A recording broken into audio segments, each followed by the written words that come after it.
مشيت للمغرب 20 سنه لتالي، واستقبلت صديق مغربي وعائله مغربيه، وكي جاوا لتونس كانوا منبهرين بتقدم تونس وبنظافه تونس. وين نقول هما هكا يشوفوها تونس.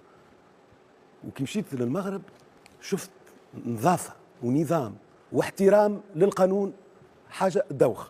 ومشيت للاحياء الشعبيه راه باش نشوف كيف ما فماش شكاره بلاستيك في الشارع، التروتوار تلمون نظيف اللي تقول نتمد نرقد فيه. وهنا يخرج من صلاه الجمعه يركب في كرهبته ويخرج باكو دخان ويلوحه من كرهبته وهو خارج من صلاه الجمعه. معناتها هالسكيزوفرينيا اللي عندنا، انا مانيش فاهم حاجه. هالبلاد اللي خلوا لنا ابائنا اللي بناوا تونس، اللي عملوا السوناد، اللي عملوا ستاج، اللي كاتالونيا مازالوا 4 جولات وريال مدريد حسم اللقب.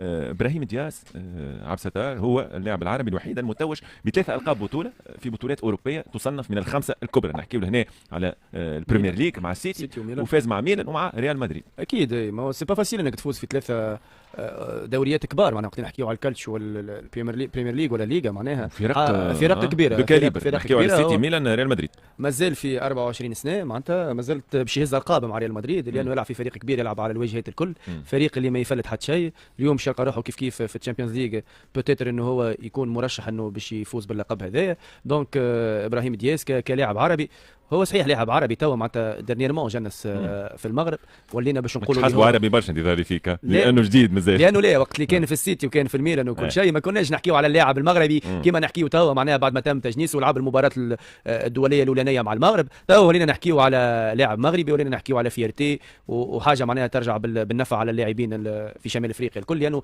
تكوينه ماهوش تكوين شمال افريقيا، والانتاج نتاعو معناتها الحقيقه 100% اوروبي.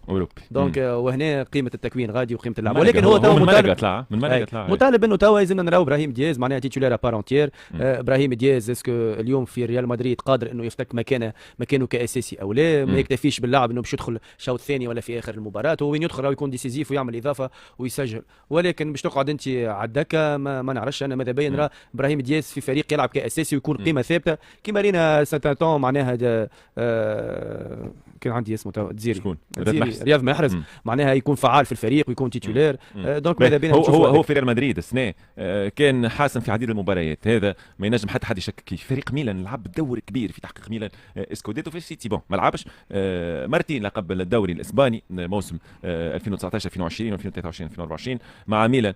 كما قلنا كان وراء تتويج فريق الميلان باللقب موسم 2021 2022 وغياب سكوديتو على ميلان لمده 11 سنه. في ميلان بركه كان مؤثر، في الاخرين ما كانش هو حتى سنه في ريال مدريد. ريال مدريد كان يدخل ولكن ماهوش هو معناها ركيزه في ريال مدريد اللي خلته يفوز باللقب. الشامبيونز ليج قادر انه يتوج باللقب مع ريال مدريد الموسم هذا، فخر كبير للمغرب. صح عليهم يعني كان عندهم لاعبي من هذا الصنف من هذا الطراز. محمد سليتي توا مين نحن قد عمره هو ابراهيم؟ 24 سنه. 24 سنه يعني شوف كقيمه نشوف انا اي جوار كي تحب تصنفه انت اسكو ملاعبي ولا مش ملاعبي يلزم تشوف في الباركور نتاعو وين لعب. فما تنجم تكون انت مثلا تتويجات هذوك الكل ما عندكش انت مثلا ما عندكش انتماء للمجموعه باش تهز يعني ما كنتش مشارك في المجموعه اللي حضرتي كانت قويه باش انت تشارك مثلا في التتويجات هذيك. لكن كي توصل انت ونشوفوك في ريال مدريد نعرفوا اللي انت قيمه ثابته. ريال مدريد ما دخلتش اي ملاعبي شفتوا انا حتى مثلا في التالون تاعو ولا ان كان لا يقارن، لكن كبدايات حسيتها كما بدايات ميسي. البروفيل نتاعو جوار دريبلر جوار رابيد نفس التاي، لكن ما نحكوش على كارير لانه ميسي حاجه اخرى. لكن شفتوا حتى في ماتشات كان هو الفعال، كان هو اللي يعمل ديفيرونس، كان هو اللي يعمل الفارق. يعني نشوف اللي كل هو مازال صغير لكن كل ملاعبي عنده الفرصه اللي يلزم يستغلها باش نقولوا نحن تعمل له النقله النوعيه في كاريره ككل. ان شاء الله الفرصه هذه ياخذها مع ريال مدريد، ولا اني استبطيتها شوي لانه عمل ماتشات بكذا قاعد تسلف فيه. ريال مدريد عطاوه الفرصه كما قال لك معناها مشى بري لفريق الميلان لمده طويله. من ما لقاه هو عام 2013 مشى لمانشستر سيتي للفئات السنيه الشابه، معناها عام 2013 مقابل 350 ألف اورو. عام 2013 معناها عمره قداش؟ عمره وقتها 13 سنه في غادر مانشستر سيتي موسم 2017 2018 الى ريال مدريد في صيف 2018 مقابل 17 مليون يورو. معناها الريال دفعت في ملاعبي عمره وقتها 18 17 سنه 17 مليون يورو، بما انه شافوا فيها انه ينجم يكون الموهبه اللي تنجم تلعب بصفه اساسيه مع ريال مدريد. ثم سامحني اعارته الميلان يا اخي السيتي ما شافتش لي كاليتي نتاع دياس باش ممكن المبلغ المالي اغراها السيتي باش يغريها مبلغ مالي وتعطي انت ان تالون لريال مدريد وقتها. وبعد ريال مدريد ما استعملوش انا شوف فما سيلفا الاسباني مش على البرتغالي نحكي. انا نشوف مثلا نقيسها حاجه اخرى، نقول مثلا شكون يلعب في ريال مدريد في البوست نتاعو حاليا، ينجم يكون الملاعبي اللي يلعب تيتولير هو اقوى منه شوي. هو لا مش نحكي على توا، هو كذا على 17 يحكي على 17 وقت السيتي باعته لريال مدريد. مازال ما ينجم ما يضرش، قلت لك ينجم راهو في عام ينجم يتحول ينجم يتبدل. فما دي جوار فما مثلا ما تشوفوش حتى ال 20 سنه تشوفوا عادي، بعد يجي عام كيما جورج وياه. شكون كان يعرفوا جورج وياه في عام واحد يطلع عمره 22 سنه. شكون الجوار اللي قال على ميسي تو معدل جينيا وعلى ذاك هو فما اون ديكلاراسيون صارت عليها بارتون هكا يظهر لي نتاع يونايتد ويلي بارتون اسمه ذكروها هكا، قال اللي ميسي معدل جينيا على ذاك هو معناها اكثر من اللاعبين معناها على مستوى الفنيين. هو ذيك طريقه للعلاج متداول كورتيكويد ولا بالضبط اللي ناقص نمو حاجه هكا يتم ياخذ ديزانجيكسيون من نوع هذا. بي اس جي دورتموند 1-0 في الذهاب لدورتموند في المانيا. البي اس جي يستقبل في البارك دي برانس. محمد بي اس جي يكفيه الانتصار بنتيجه اكثر من 1-0 الفارق اكثر من هدف. جوي بارتون، انا قلت ويلي بارتون، جوي بارتون.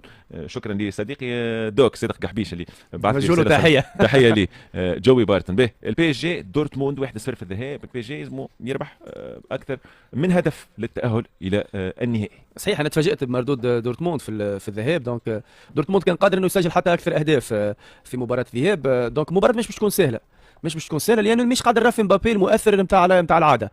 المستوى نتاع مبابي قل سورتو في المباريات الاخرى. مخه في الخروج، مخه بوتيتر في الخروج، مخه مانيش عارف النيفو نتاعو شنيا، ولكن باللي راه فيه هنا مبابي توا نرى انه دورتموند اقرب للتاهل من بي اس جي. ما عنديش فكره، انا جو بريفير انه دورتموند تتعدى مش بي اس جي هكا بالعاطفه.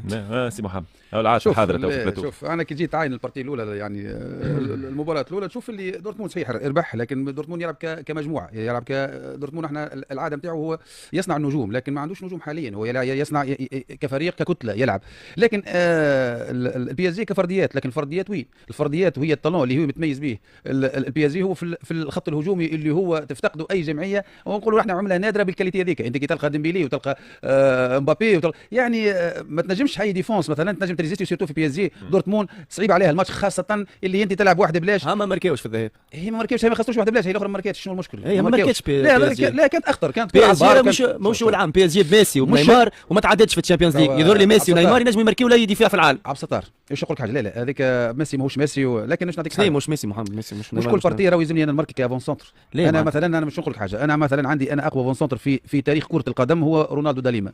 فما ماتشات ما ماركاش فيهم يعني هذا استنقاص من داليما اللي هو ما ماركاش. ماهوش استنقاص، لا ما نحكوش هكاك لانه مباراه فيها كل شيء. شكون اللي استنقص من قيمه شكون؟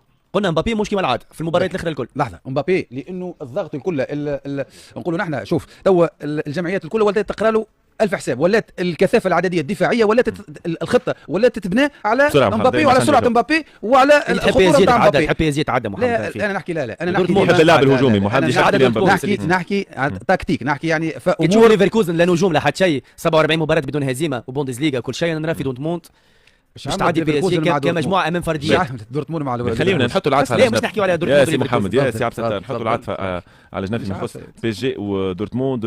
ما زالت المباراه منفتحه على كل الاحتمالات. انا لا يفاجئني كان بي اس جي يتعادل، ما يفاجئنيش زاد كان دورتموند يتاهل الى الدور النهائي. كيف راهو ريال مدريد وبايرن ميونخ. لا الدوريات الاوروبيه ديما تكذب التوقعات، لكن نحن نحكيو كتشخيص للماتش. فيما يخص ازمه مباراه اتحاد العاصمه ونهضه بركان، على منوال نهضه بركان النادي القنيطري يكشف عن قميصه الرابع هذا الموسم في الخريطه نجم نشوفوها في الاي اف ام تي في هكا جاي على جنب في قميص النادي القنيطري. وش تولي ذولي نموذج حكايه الخريطه التي اثارت جدلا كبيرا عبد الستار في مسابقه كاس الكاف، وعلى اثرها رفض اتحاد العاصمه ورفض الاتحاد الجزائري اقامه المباراه وقام بحجز الاقمصه. والله مانيش عارف شبيه الحكايه هذه، ما عادش تحب توفن. وبالطريقه هذه قاعده كل مره باش تزيد تكبر في عوض. معناها النار تطفى كل مره، واحد يزيد شويه يزيد يشعلها النار هذه. بون انا والله مانيش عارف، ما نحبش ندخل في امور الخريطه هذيك. لانه كما قلت لك المره اللي فاتت امور سياسيه.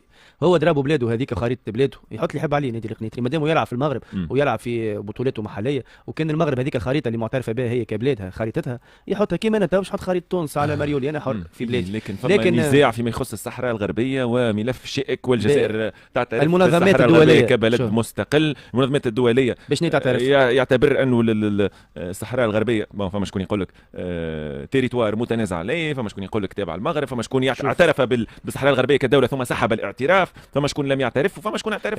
الامم المتحده تعترف بان خريطه ما نعرفش اللي يعترفوا بها المنظمات واللي يعترفوا بها. دونك هذيك هما تو حتى على مستوى الاتحاد الافريقي ماهمش فاهمين رواحهم تو، حتى على مستوى الكافا اعتمد القميص اعتمد القميص دونك اعتمد الخريطه.